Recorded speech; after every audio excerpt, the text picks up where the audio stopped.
Nah ini kita punya kabar selanjutnya sama-sama dari musisi juga yaitu Addie MS yang sudah tidak perlu lagi diragukan kemampuannya dalam dunia industri musik Indonesia, terutama di bidang orkestra. Iya pastinya, penampilannya yang selalu saja memukau, inilah yang menempatkan dirinya pada jajaran maestro terbaik di Indonesia. Suami dari Memes ini akan bercerita sedikit tentang dunia orkestra di Indonesia. Seperti apa? Let's find out.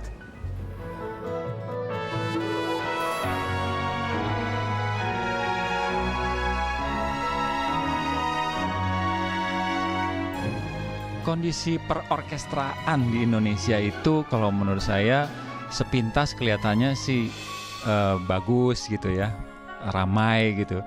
Tetapi sebenarnya banyak masalah yang tidak diketahui publik. Pertama dari sistem pembibitan, bahwa di Indonesia itu kita tidak punya konservatori yang dengan guru pengajar yang lengkap dengan pendanaan yang baik seperti di luar, di negara-negara maju. Nggak usah jauh-jauh, di Singapura sekarang udah mulai jauh lebih serius ya.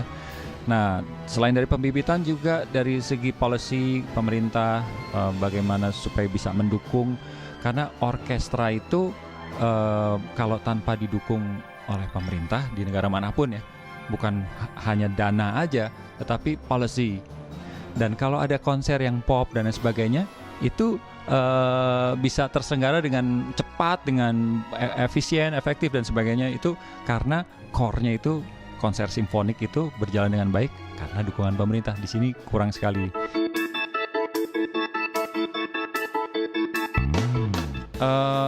Saya dengan 12 Orchestra sebenarnya lebih suka memainkan repertoar yang sedikit lebih serius gitu ya, klasikal gitu ya.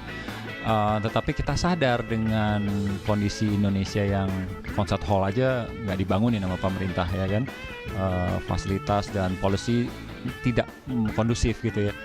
Saya harus realistis gitu.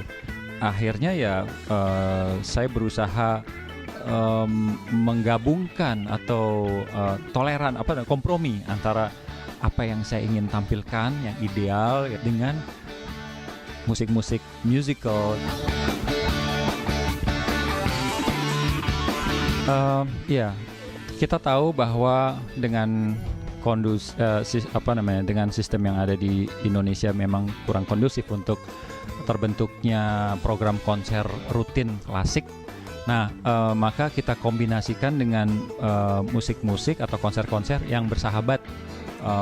Kemudian banyak sekali konser-konser mahasiswa. Kita seringkali tampil dengan kelompok yang lebih kecil, cuma 8 orang kadang-kadang, masuk ke SD. Sering sekali kami membuat Twilight Youth Orchestra, pembibitan untuk anak muda, itu efektif sekali.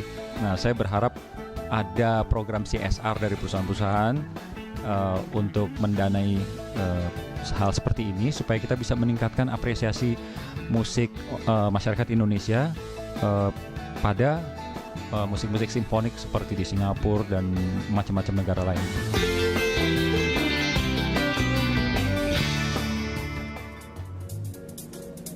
Nah, jadi sebenarnya secara pelaku orkestra sendiri di Indonesia itu mereka sudah punya kualitas yang bagus ya. Terbukti bahwa kita punya Mas Addie MS, Erwin Gutawa, secara kualitas mereka adalah maestro juga gitu ya. Cuman kalau menurut Mas Addie MS yang bermasalah adalah atau yang masih kurang yang harus dibenahi adalah sistemnya. Karena untuk beberapa pagelaran musik, sistem birokrasinya agak sedikit sulit. Izin, kemudian supporting, gitu-gitu masih ada sedikit kendala. Nah ini mungkin harus menjadi PR untuk kita supaya kita bisa bersaing dengan negara-negara Asia lainnya. Apalagi juga negara-negara dunia dalam hal musik ya. Apalagi musik klasik, apalagi yang dibawakan secara orkestra kan sebenarnya banyak penggemarnya. Cuman mungkin kedengarannya kurang menarik karena secara ditampilkan di gedung yang kurang memenuhi standar. Jadi mungkin bikin pendengarnya juga kurang nyaman ya. Nah, betul. Tapi yakin ya mudah-mudahan musik orkestra di Indonesia bisa lebih maju lagi dan bisa dibawa ke luar negeri juga. Pasti, ya amin, kan? pasti. Ini kan kita berproses ya kan? Iya, pokoknya yang terbaik ya buat musik-musik di Indonesia.